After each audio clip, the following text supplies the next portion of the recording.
back with more NBA coverage. We have to take it back to Wednesday as well to start things out in the course of this timeline.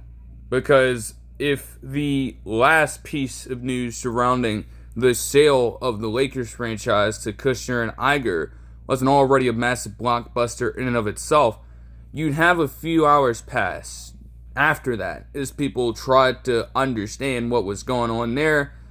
You're thinking things have chilled out to this point. You're probably sitting back, doing whatever you want to at this point, just trying to do some more digging in that case, as well as, just try to watch some hoops.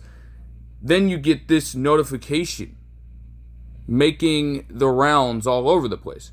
For me, I first saw it via a post and a, report via the ticker that this happened, and then I would later see the video.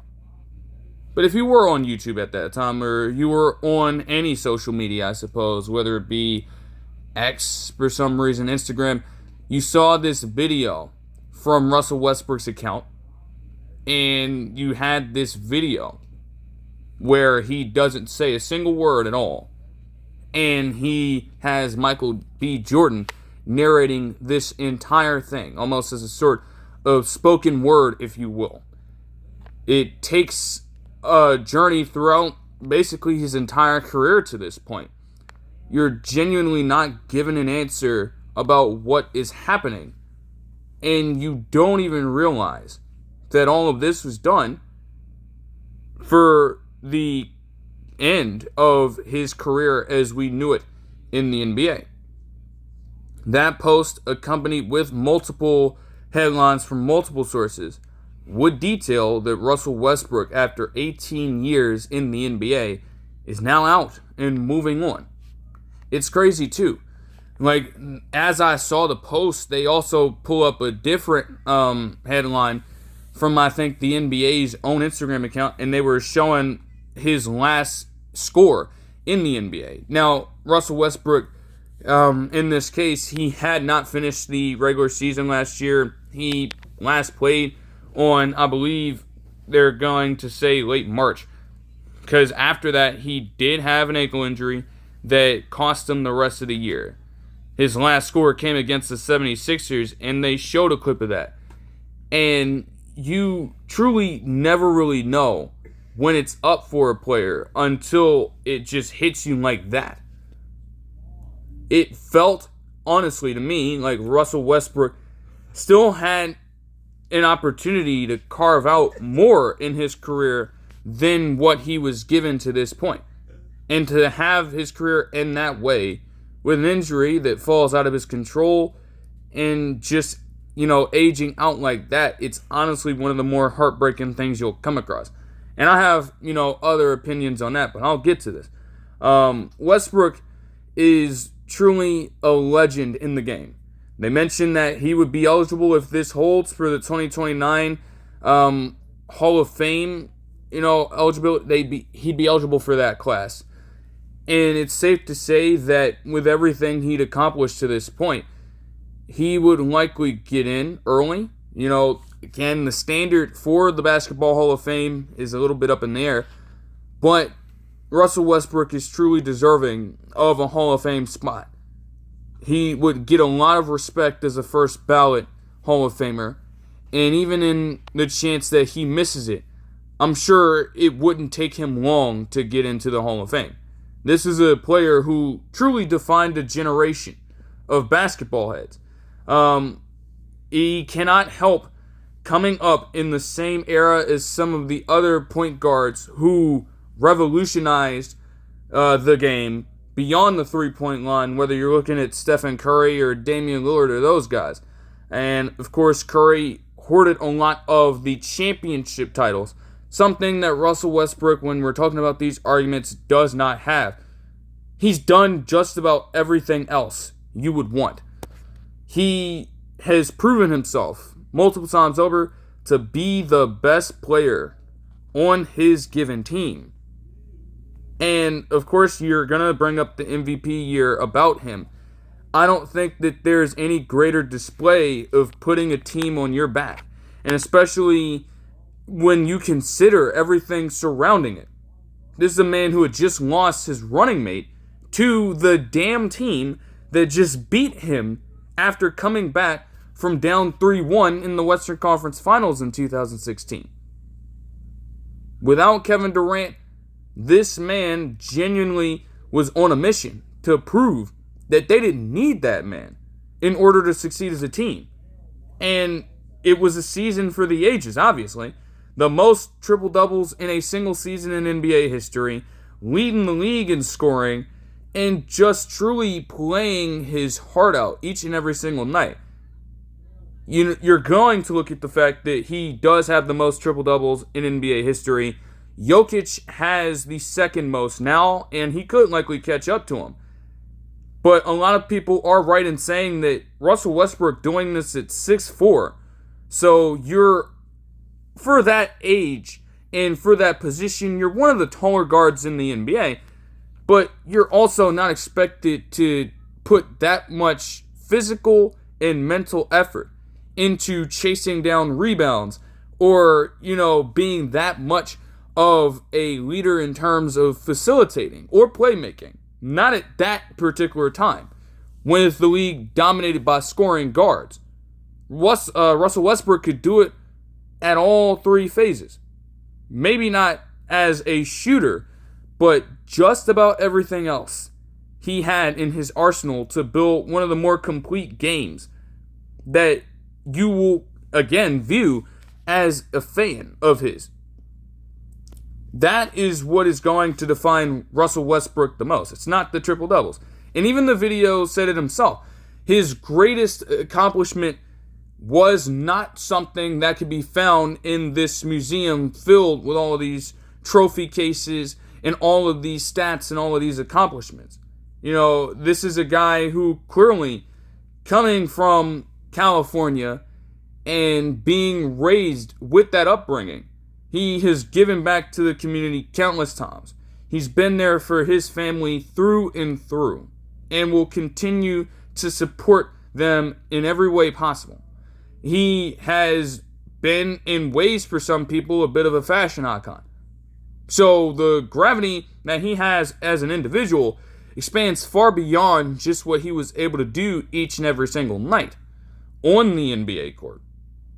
And that's tale will likely be told for years on end, leading up to whenever he's inducted into the Hall of Fame. And you hope that something like that would carry over, because that is something you can't lose sight of at all. Yes, he was able to have a prolific career. It means nothing in this case if you aren't using your platform to uplift other people and for good. And Russell Westbrook was able to do a lot of that. So that's always going to make him a legend, regardless of how you may view him. There's no denying, though, that even with all of the accolades and all of the accomplishments, the perspective of Russell Westbrook has, seen its highs and lows. Like, yes, I think that a lot of the public sentiment around him in his MVP season probably reached, a high. Because, again, a lot of people were just still angry about the fact that KD moved to literally create a super team. And you had Russell Westbrook just left out there to dry, carrying a roster filled with guys who were still, decent. But they also just lacked a true complementary piece for a while. Yes, eventually you get the Paul Georges of the world in Carmelo Anthony for some reason.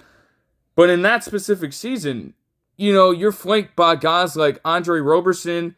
I believe that they had Domantas Sabonis and Victor Oladipo in this specific year before they got traded.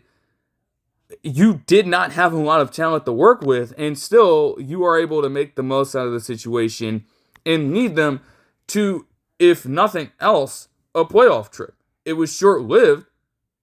Even in that series, though, the efficiency was not the greatest, but still, he just fought tooth and nail to keep this team fighting. And you have to respect that in a player.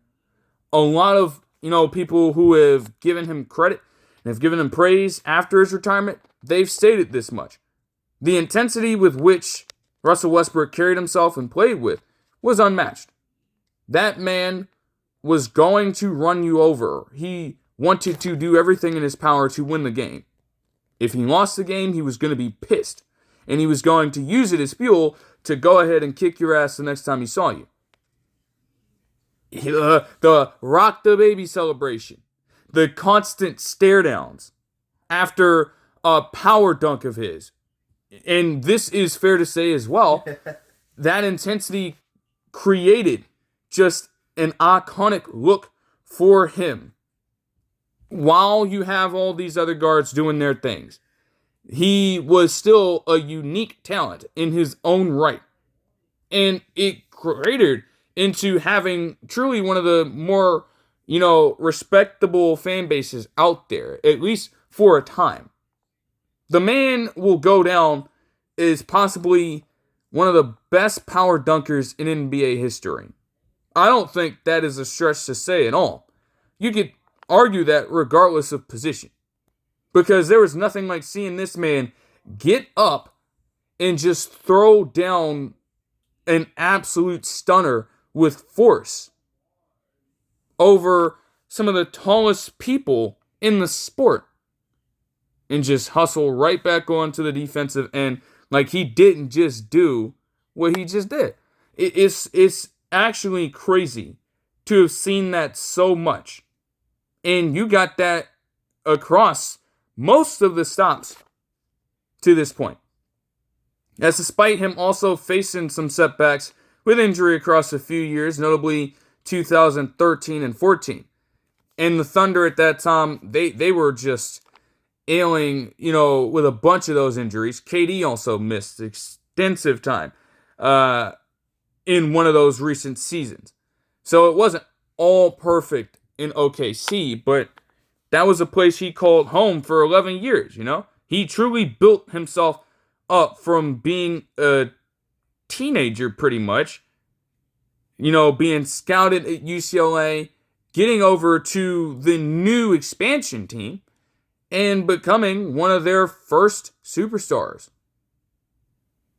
He was able to play there for over a decade. It's likely that he'll get his jersey retired there. Even if they didn't get the championship, they made multiple runs, and he was truly performing at an elite level. Like, those are not things that you can take away from him. Nor can you take away the spirit with which he played.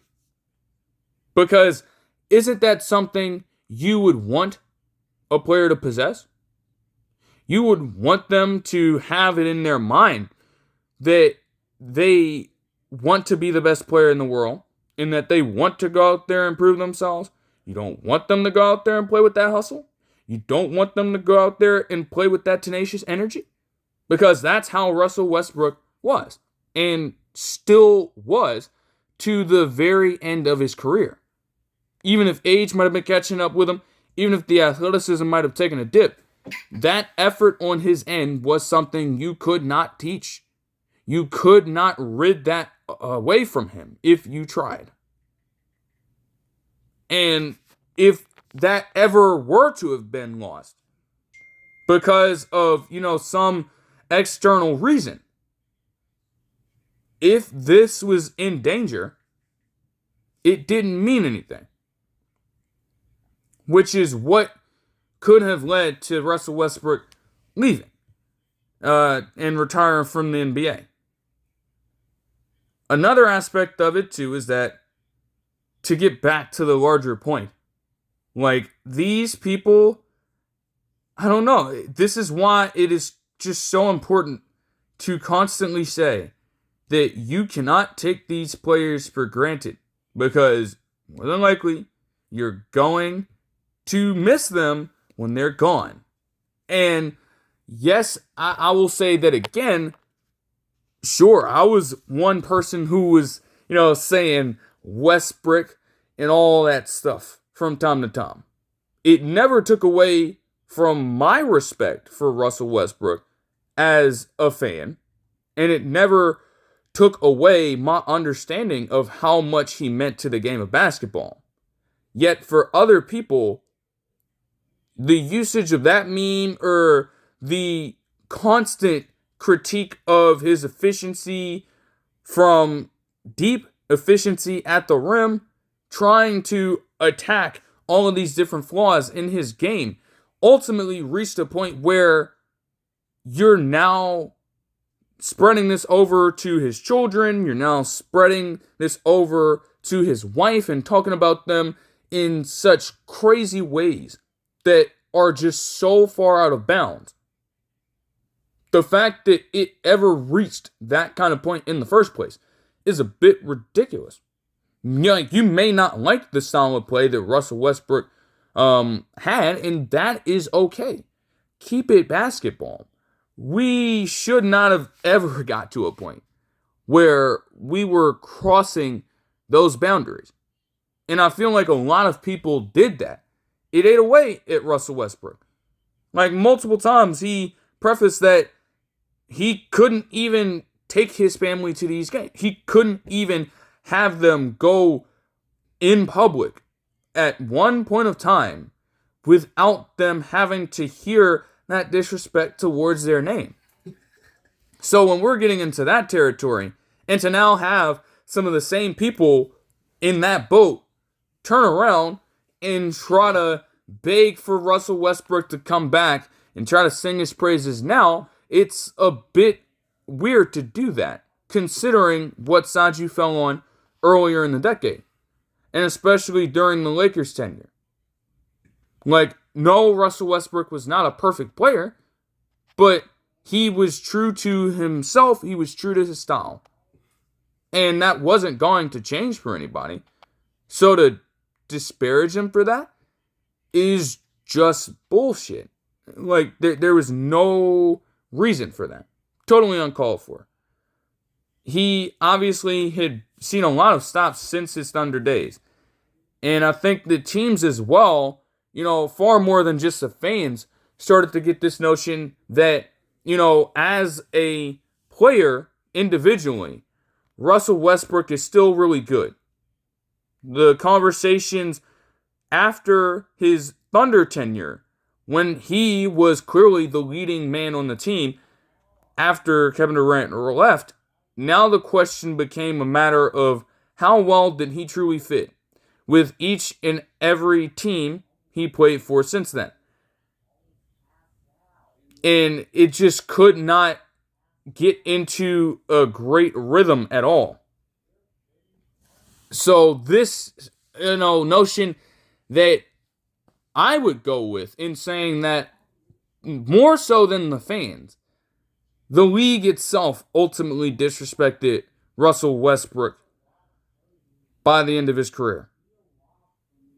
Because all these teams, whether it was the Rockets for the lone season, whether it was the Wizards, the Lakers tenure, obviously, the Clippers, the Nuggets, or the Kings, as the fit became less clear, the other roles on the team were further diminished for him, I should say.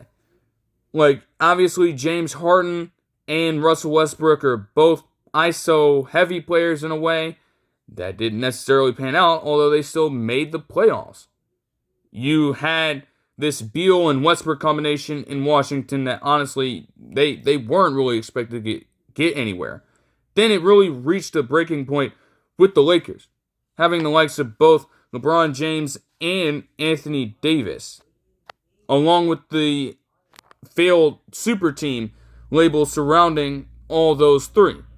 Because this was around the time when that iteration of a three-man wrecking crew was over with. That, style of roster building would completely shut down after that. And you could attribute, part of the responsibility to the failure this experiment had. You can attribute that a little bit to the Nets having the same issue, or the Suns having the same issue. before the second apron got in.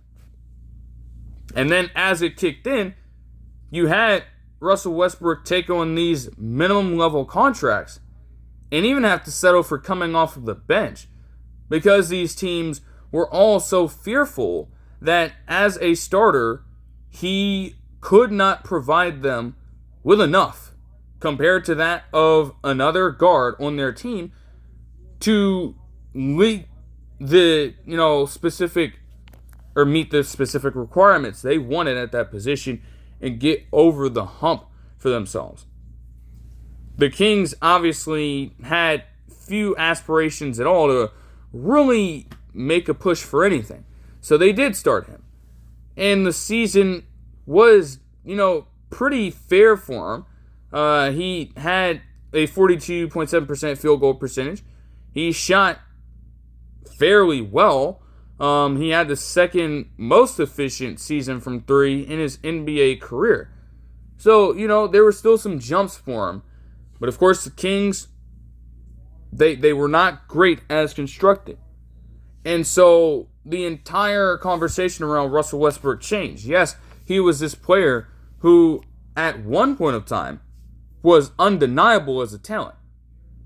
And while that still may be the case, the lack of shooting from him, the lack of ability to make an impact elsewhere, and, some off-putting defense from time to time kept these rosters from fully trusting Russell Westbrook, unfortunately. And I just think that it was still worth, giving him a bit of a chance here to make something happen. Because I had just watched a microphone video on, all of the updates surrounding him.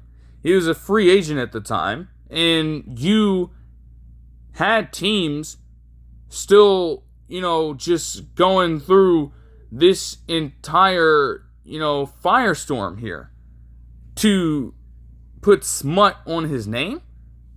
Like, apparently after watching that video, it was mentioned that they took a quote of his about his Lakers tenure from 3 years back to then drive this narrative that Russell Westbrook could not be an impactful player on any team in this day.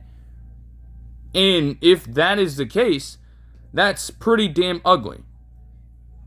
Like, you see in your face that Westbrook was able to do that on a cheap contract.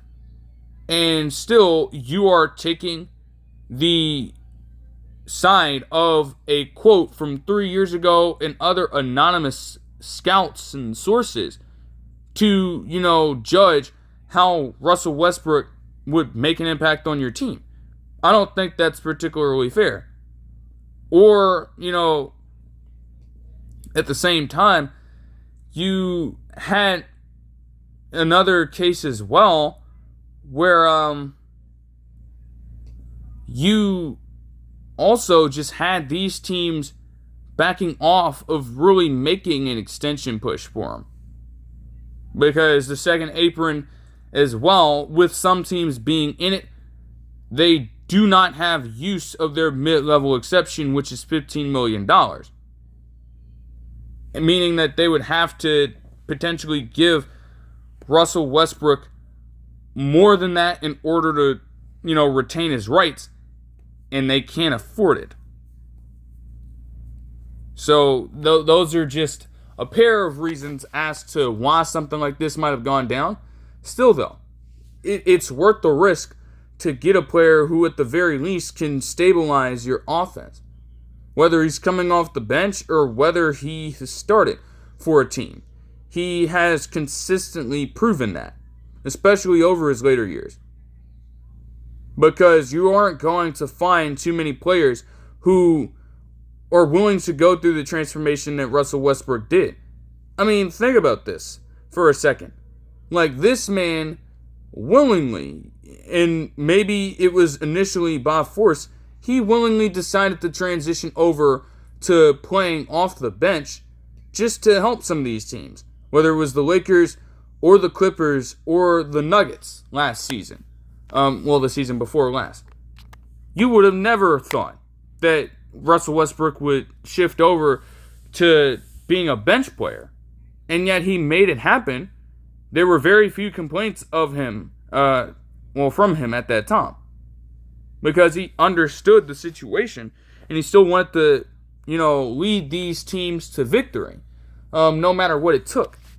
And yet still, the desire to make that happen wasn't enough for teams to properly invest in his talent. If he was willing to compromise for that much time, why can't you? At this point, understandably as well, Russell Westbrook kind of alluded to, going where he was wanted. Now, of course, not every player is going to get a farewell tour. Not everyone is afforded that opportunity. Russell Westbrook is probably one of the few players that was deserving of one, no matter where he would have ended up. And you would think that, if anything, he'd want to be on a championship contender. I mean, think about it. He spent the last couple of seasons beforehand with that. But now dealing with the Kings last season, why would he want to go on a losing roster again? And this is where I say the NBA kind of disrespected him. You're telling me that the only two teams who were truly wanting of Russell Westbrook happened to be both the Kings and the Wizards. After he'd played with them both, after he'd had lackluster seasons in terms of performance with them both, the solution was to send him over to two of the worst teams in the NBA last season and try to squeeze more life out of him. At that point, Russell Westbrook had given it all he could. And I genuinely think if a different team, a team in better position to win, would have taken a shot at Russell Westbrook, he probably would still be playing in the NBA right now. The passion that Russell Westbrook had for the game is still there. It is still there. It is like a burning fire inside of him. He is still ready to play as we speak. But he never got that respect back from the other 30 teams in the league. 28 just flat out didn't want him. And the two that do aren't even really on a great, level of competition right now. The Kings and maybe the Wizards are surging. But you're giving all of these other point guards different roles. You're not going to look at Russell Westbrook. And maybe you see, from that standpoint where these teams are coming from. But it's just improper to have a legend go out like that who is still looking to, boost any team's potential to win a game.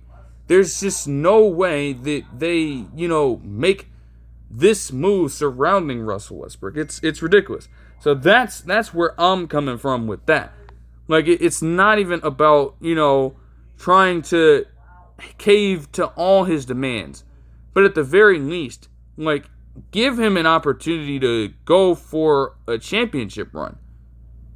At that point, he wouldn't be, viewed as this lost cause here. Rather than sending him to another team who is clearly not in a good position to compete. And just have him waste the final years of his career trying to rebuild and navigate mentoring young players. It's not like he isn't up for doing that. But come on, man. This is a guy who would have been entering his age 38 season. It is time to go after a championship in the best way possible.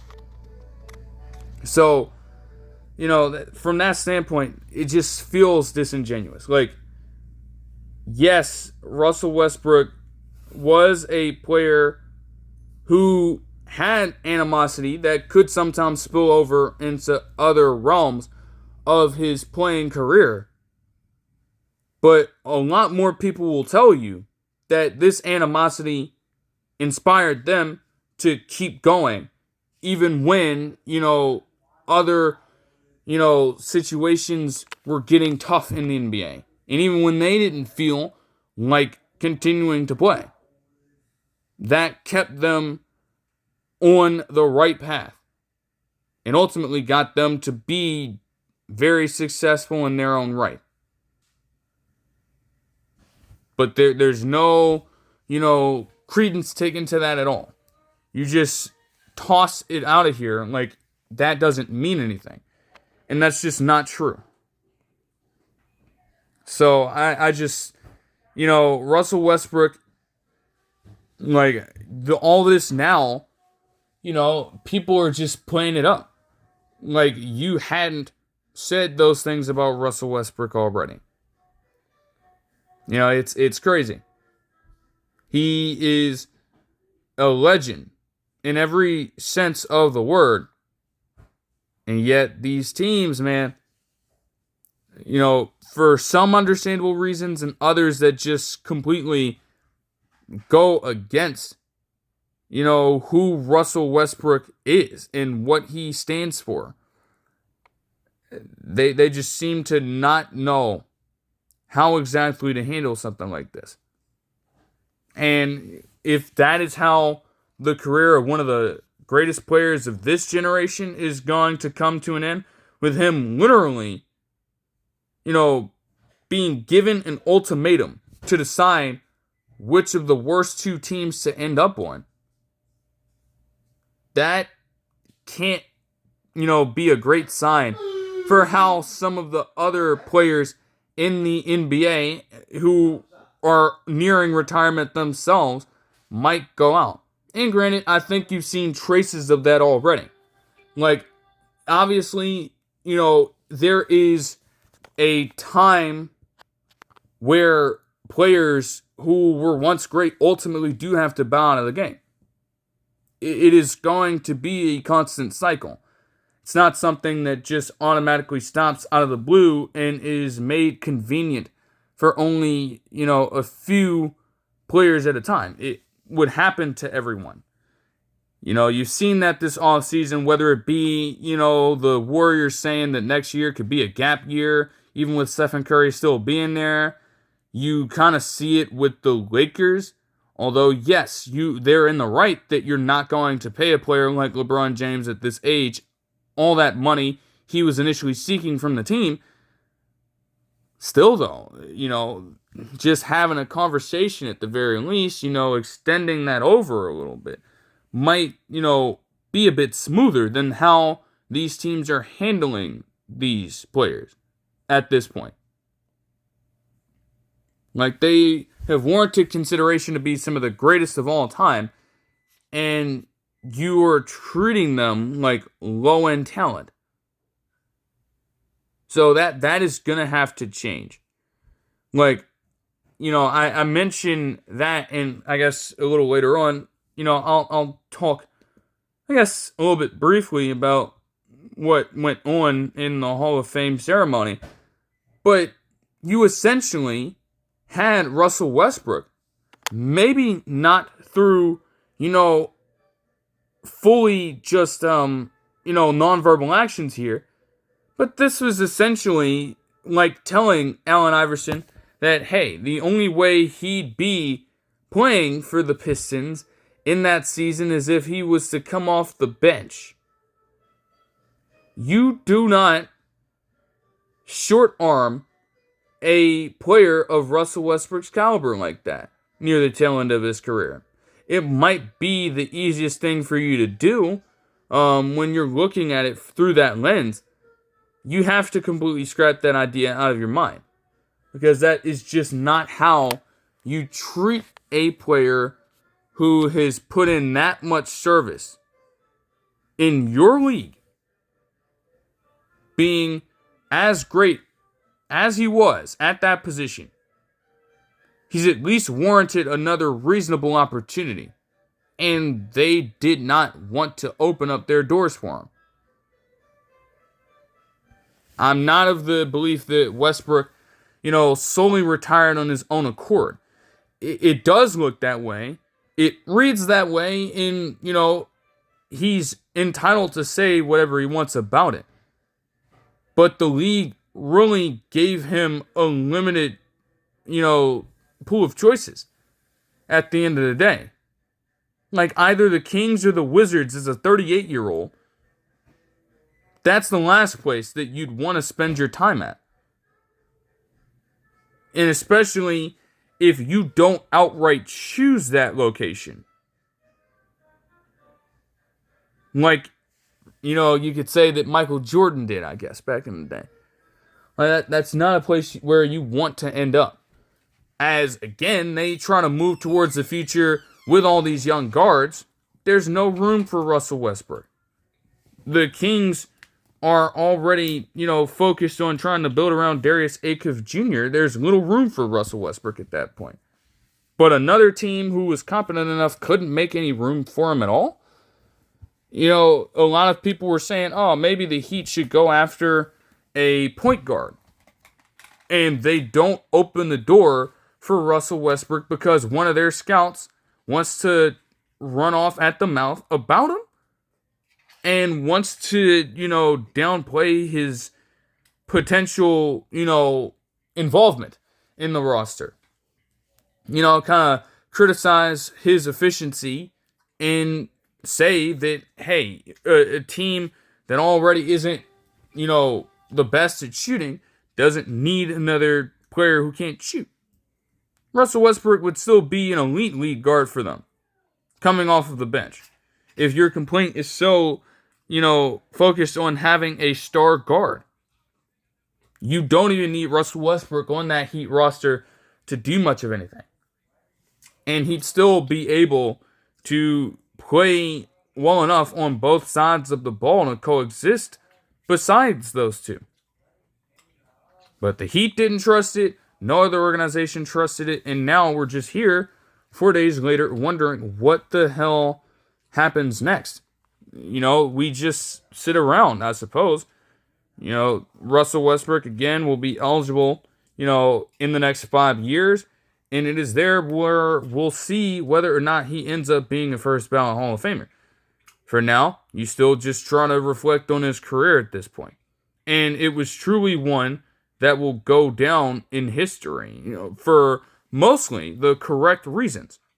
I mean, this was a guy who, again, even in an era where other guards might have, dominated the accomplishments, dominated the headlines, and dominated a lot of the exposure, Russell Westbrook still made his own mark and could stand out and stand the test of time as a player who had his own niche that few others in the same era could really touch at all. And at the same scale, let alone. So, you've got to truly put some more respect on his name.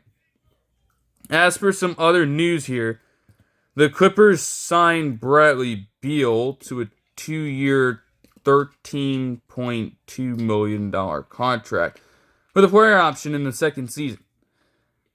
That is just, to me, I don't really know what they accomplished with that. At this time, it's what exactly would they get out of Bradley Beal at this point? Just genuinely asking. Because, why? Why? You don't even know how the rest of your team is going to shape up right now. And, the trade holds off everything. Let's be honest. The trade holds off every single thing that they can do. I just don't, for the life of me, understand. With that being the case, and still trying to add a player, like Bradley Beal in this situation, you're not going to be able to tell where he's going to fit on this team. And I don't even think that the league themselves understands. You want to talk about tanking value. Bradley Beal's value, since that mammoth of a contract the Suns gave him in 2023, has not done jack shit in the NBA. Now, again, last year would tell you a lot if you're the Clippers, because you had him for 6 games in the season. You lost him to injury. And then as a result of him taking up a roster spot and not being healthy, you had to let him go. In those 6 games, he was not really efficient from the field. He was okay from 3. It's a very small sample size, but you have to kind of live with the reality that this is more like the Bradley Beal you are going to get. You're not getting a guy who can work even as a great 2 guard or as a great second option on this team. With as young as they're going, you're going to give a lot of those reps to Darius Garland, Keaton Wangler, and Benedict Mathurin before you think twice about giving it to Bradley Beal when he's back on the roster. So how now can you expect Bradley Beal to come in and 1, stay as healthy as possible for you this upcoming season, and 2, really mesh well with the flow of this team? I just don't know if Bradley Beal can ever truly reach that point and do it well enough to be respected as a role player in this space. It's just not really bound to happen. He would be entering his age 33 season. He is going to be set as a player. There is not much he can do to change or refine his game right now. And I just don't think the Clippers need another player who can come in and, just score with the best of them. Because in ways they have that already. And if the trade were to have gone through, you're asking Bradley Beal to potentially be in a similar lineup or a similar rotation with a guy like Brandon Ingram or, again, Darius Garland at any one point of time. If Brandon Ingram were to truly be a part of this team, you've got 2 ISO-heavy players on your roster who, together, their efficiency can be a little bit questionable. Bradley Beal is listed as a backup too, but even still, off the bench, the scoring may help. You're still giving a lot of those looks to Benedict Mathurin. So I don't know where Bradley Beal truly fits in the equation. All I can say is that, they're going to have to really do some soul searching and figure out what they want to do with him as a player. Because even I couldn't tell you right now. Moving on from that, though, we have an update surrounding Brandon Clarke. Because for whatever reason, the conversation surrounding this latest development has been just all over the place. This specific quote is true, though, because as they mentioned, essentially his estate is going to receive money that was actually guaranteed on his contract. As they state here, quote, the estate of late Memphis Grizzlies player Brandon Clarke will receive a life insurance disbursement for his full $12.5 million salary that was owed next season. Agent Mark Bartelstein of Priority Sports, who represented Clarke, confirmed to USA Today Sports Friday, August 14th, that Clarke's contract was fully protected for death through a life insurance policy purchased by the Grizzlies. The full $12.5 million amount will be dispersed to Clarke's estate tax-free. End quote. And, of course, there have been a number of updates around Brandon Clarke previously.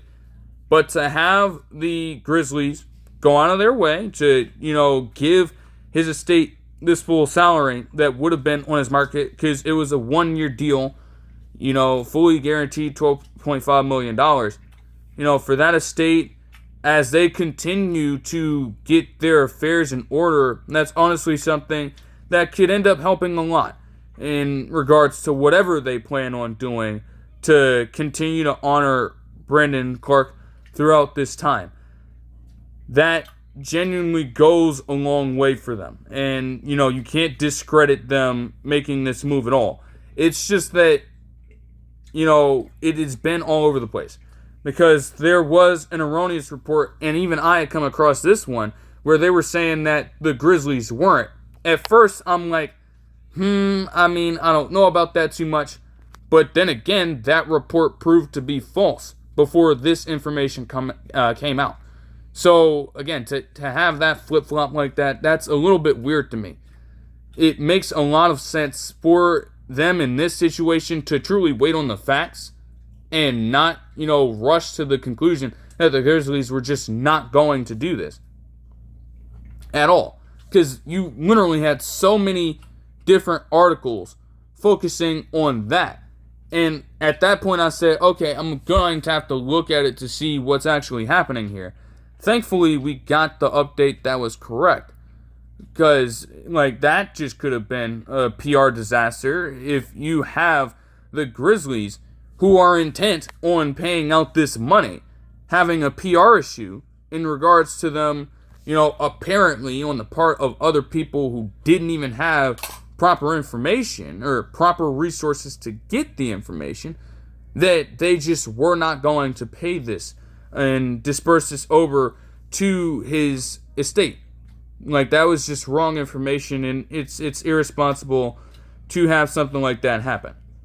How it works is that, as they're stating here, essentially you have a multitude of ways where life insurance policies can be found in player contracts. As it states here, quote, from no coverage whatsoever to standard death protections that count a player's salary as a taxable event, agents can also negotiate to have the player's team purchase the life insurance policy. This last option allows for a player's full salary to be paid out tax-free, providing a massive benefit to the player's estate, end quote. Again, these are rules that you frankly would not see a whole lot, because in terms of, what you would typically expect, you are not counting on having a player pass away as they are playing in the league. Now, again, it has happened numerous times throughout the years. And, it's not something that's all that common. The reason why you would implement something like this into a contract is for the matter of precaution. Because, again, you truly never know what is going to happen or, when certain things take place. You just have to try to be prepared in those moments. And the Grizzlies had already done the very last thing, which was the life insurance policy purchase. The Grizzlies did that for him. And so through having the protection in that contract, they are now able to make something like this happen, which I think is pretty cool. Now, as they're stating here also, quote, as for the remaining portion of the money, Bartlestein confirmed that amount is being paid out to his estate through October 2026. So it works like that because the contracts are, and again, I would imagine that this is how it would have worked genuinely before looking at it. But as they say, the contracts are paid in installments. Because let's be honest with ourselves. You cannot, even if you are giving out contracts that have a large sum of money on them, you cannot in one day cash out to the max like that for a single entity. Do you understand how much damage that would do to the bank? More than likely having to funnel millions upon millions, sometimes hundreds of millions of dollars through the system in just one day. It's not possible. Not when you have a lot of other moving bodies, not when you have a lot of other people trying to get paid. So they're broken up into increments. And you can imagine that if this is starting out like they're going to split it in maybe half, if this is going through October 2026. And who's to know? It could be weekly, bi-weekly, it could be monthly. That remains to be seen. They never made that clear in this, but nonetheless, having that money go to them is clearly, a great thing and truly a blessing above anything else that, they may continue to do with their operations. It was obviously an event that, again, was ruled an accident. It's a tragic situation still on people's mind at this point. So to have a little bit of a, resolution, if you will, and to have the team chip in and commit to that still means everything for, all of the parties involved in this. And moving on to this next development per Shams Charania, as the Cavs traded Dennis Schroder to Charlotte in exchange for Tre Mann. Honestly, there is not too much for me to, really say about it, because it really shows you where Charlotte is heading, and it uncovers the direction that they want to take with their team. Tre Mann, of course, this is a guy who has tried to model his own personality and appearance, quite frankly, after Allen Iverson. The thing is, whenever he's on the court, having him eat up possessions in that way, with how they're constructed now, after trading LaMelo Ball and trading Miles Bridges and clearing the house for a lot of their young guards and young players here, like Brandon Miller, like Colin Claypool, you cannot have Tre Mann out here just chewing up the chunk of these possessions each and every single night. You need a player who understands how to impact the game elsewhere.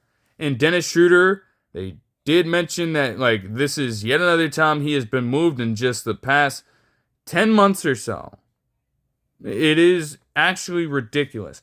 And again, you do have an obligation to say that ever since Dennis Schroder really turned down that money, a contract that for $74 million, he might not have really gotten in any other, he may not have gotten anywhere else.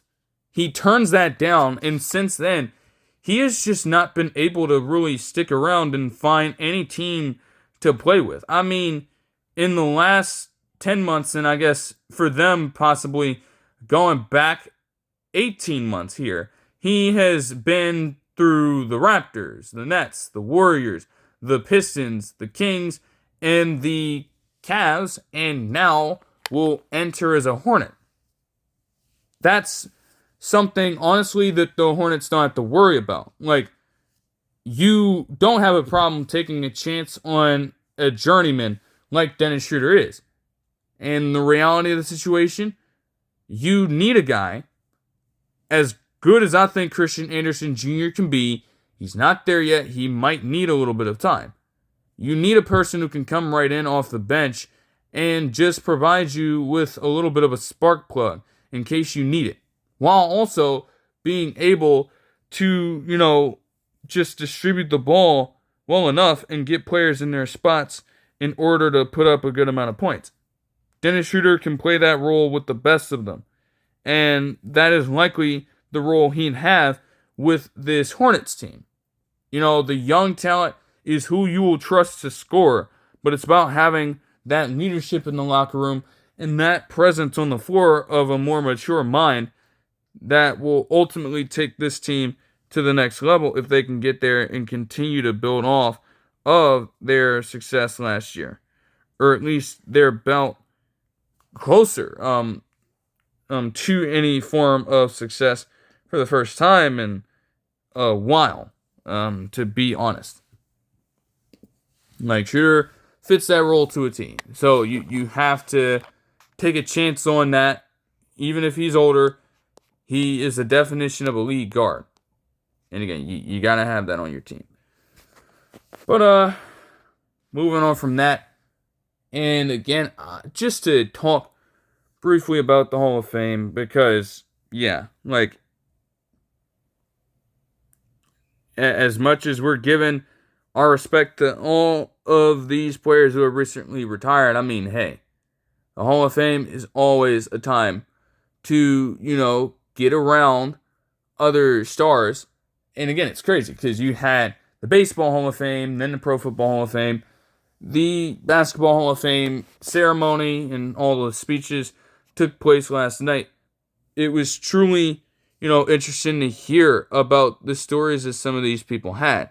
Just a matter of resilience for certain players whether it be, through their own personal struggles, like Amari Stoudemire referenced, or even in Elena Deladon's case, having a sister who was born deaf and blind, being a source of inspiration for her for so many years. And again, even personally, with what I've seen from Elena Deladon, like, this individual is one who she constantly goes out of her way to defend, to give nothing but respect to. So you always find the backstory behind the athletes so intriguing, because a lot of people are accustomed to, again, seeing them on the court and, putting up these gaudy numbers, doing these semi-heroic things in a way. If you view athletes as heroes, people, want to have that correlation sometimes, like, legitimately. These people look up to these athletes most of the time and provide them with a lot of moments that they will remember for the rest of their lives. That is the blurred line as well. Because, yes, like, even when referencing what I was talking about earlier, even if you have your own criticisms of players, or you genuinely love the hell out of a player, they are still human at the end of the day.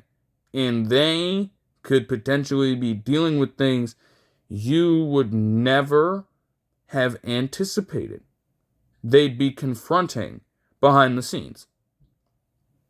So to hear about that is always something that just humbles you as a viewer, really, and just makes you have a lot more respect for the given athlete. And you just got that all across the board. Each one had their own story to tell, but it always came back to, trusting in their family, trusting in their significant others, and along the way, having some pretty good basketball influences to suit up alongside, to look up to in a way, and to really get to know, learn, and care for, even as they progress through their careers. For Candace Parker herself, she needs no introduction, first and foremost. As soon as I saw that Candace Parker was up for the Hall of Fame, you could imagine that a lot of people considered her to be a first ballot entry because she has too many accomplishments to count. You want to talk about a stacked trophy case. Everywhere.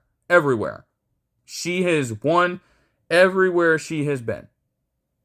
You can look at Pee Wee ball, you can look at middle school ball, you can look at high school, you can look at college, with the legendary Pat Summitt at Tennessee, who she paid a lot of respect to as well. Obviously, Pat Summitt is not here at this point. She is long passed away, but her legend still lives on in a lot of the athletes who play the sport, and a lot of the former Tennessee players who played under her, who at least have some form of connection to her, and those who still go there now because of the legend that woman held and still does over that program.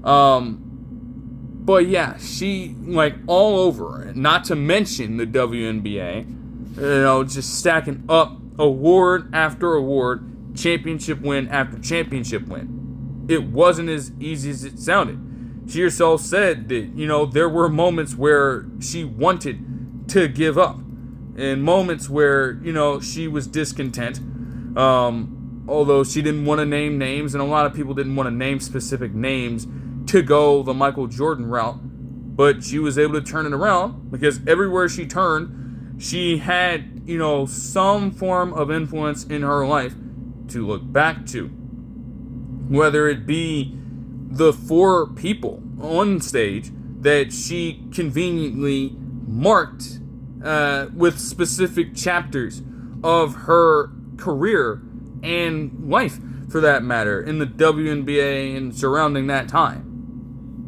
You had the likes of Allen Iverson up there, you had D. Wade up there, you had Cheryl Miller up there, just constantly, giving her the support that she needed, coming up as a youngin', trying to establish her own presence and dominance in the WNBA, and ultimately becoming one of the greatest players ever in the sport, like in the league.